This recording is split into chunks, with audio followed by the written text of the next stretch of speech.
just a kilometer from Kotoka International Airport in Accra's airport residential area, something exceptional is nearing completion. Grand Mirage, crafted for homeowners and investors who never settle for average, is now entering its final phase.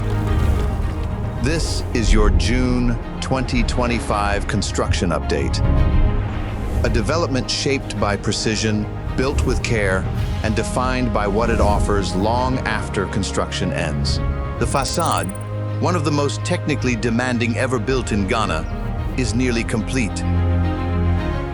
Inside, the grand lobby is beginning to take shape. The soaring ceilings and hand-detailed finishes already hint at the presence this space will command. This isn't just decoration, it's atmosphere. A space designed to set the tone the moment you arrive. Above, the elevated pool is nearing completion. Soon, it will offer a tranquil, open-air escape.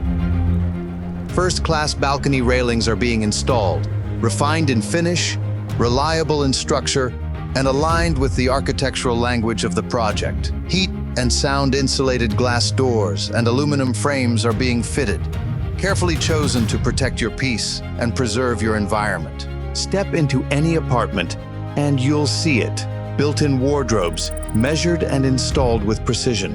External and internal doors, solid and silent in their motion. Air conditioning systems, almost ready. Electrical panels, mounted with care. Fire safety systems, already in place. Step by step, each detail brings the project closer to what it's meant to be. A residence defined not only by how it looks, but by how it's built, and how it will serve those who live in it. If you'd like to learn more, or secure your space before final completion, contact us today. Because some projects speak for themselves, this one lives up to it.